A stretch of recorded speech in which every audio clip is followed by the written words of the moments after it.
Hi, my name is Chris Ryan. Welcome to Amendoeira Golf Resort here in Portugal. And today we're talking about club selection around the green. And we're going to pose the question of what golf club do the pros use when they're chipping and pitching around the greens?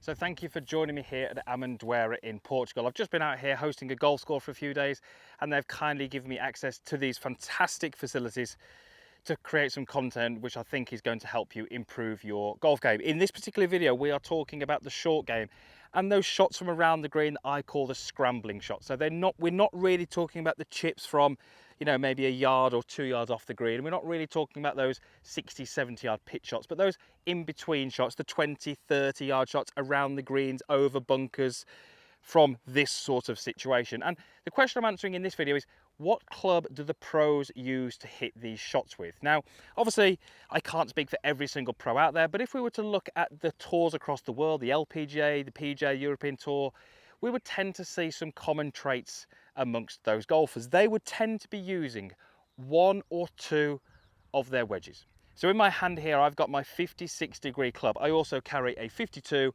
and a 60. But I just want to hit a couple of shots with this 56 degree club and just show you exactly why a pro would use maybe 1 to 2 clubs rather than going right the way through to maybe 6-iron, 7-iron to hit those different shots. So we're just going to try and hit one towards the back of this green here. And again, we've got my 56 degree club here.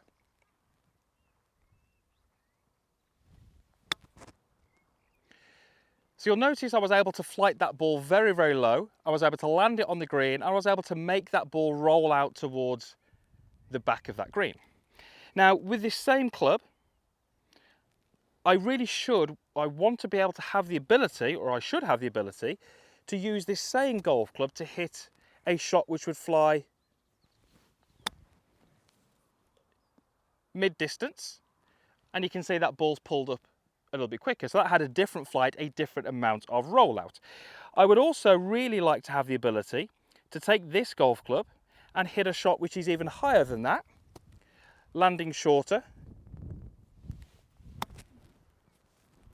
and stopping shorter. And that's kicked onto the bank and rolled onto the green. But you can see how I've hit 3 very different shots with one golf club. So for a very high skilled player, they can use 1 to 2 golf clubs and hit pretty much every single shot that they need to hit.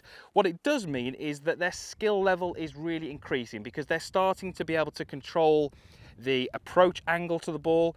They're being able to control the dynamic loft on their golf club. They're able to control the launch angle, the spin, all of these things.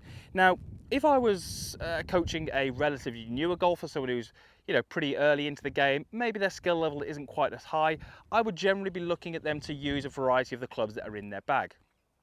The problem with this is if we keep that golfer doing that for a prolonged period of time, we kind of pigeonhole them into that and their skill level doesn't increase. So on the golf course, that's a fantastic way to start to be able to get that ball to react differently. But in your practice, I would love you to take one of your wedges and have some fun with it. Try and hit the ball very low with roll. Try and hit the ball very high and have it stop. Try and hit one into the middle. Start to do that for a variety of different lies. Start to pay attention to what the golf ball is doing when it lands.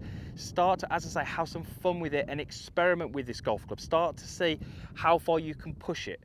And really that's where we start to, when we're on the edge of our comfort zone, when we're putting ourselves outside of our comfort zone, that's when we really start to learn. That's when we start to grow. That's when we start to develop those skills that the better players have.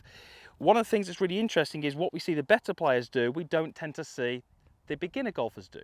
But how would we, from a beginner golfer, get to that elite level if we never change what we do? And that's really the purpose of this video, is to say, having an appreciation of what you're good at is absolutely key. If I'm not fantastic at doing that, I'm not going to do that. I'm going to use a variety of clubs. But in practice, I want to do exactly what I said there. Have some fun. Use a variety of different setups. Use a variety of different attack angles. Use a variety of different lofts at the start to see what I can do with that ball. How much can I change this golf club and what are its limitations? It's a fantastic way to play, and many of the golfers who have reached that elite level, I would imagine, have done this when they were very, very young, but they didn't really know they were doing it. They were just out there with their friends, messing around, hitting the high shots, hitting the low shots, having a chipping competition where they finish their round of golf. It's those situations, it's those scenarios where we start to really develop our skills and develop as a golfer. So if you headed to a European Tour event, a PGA Tour event, an LPGA Tour event, around the greens, you would tend to see them using 1 to 2 clubs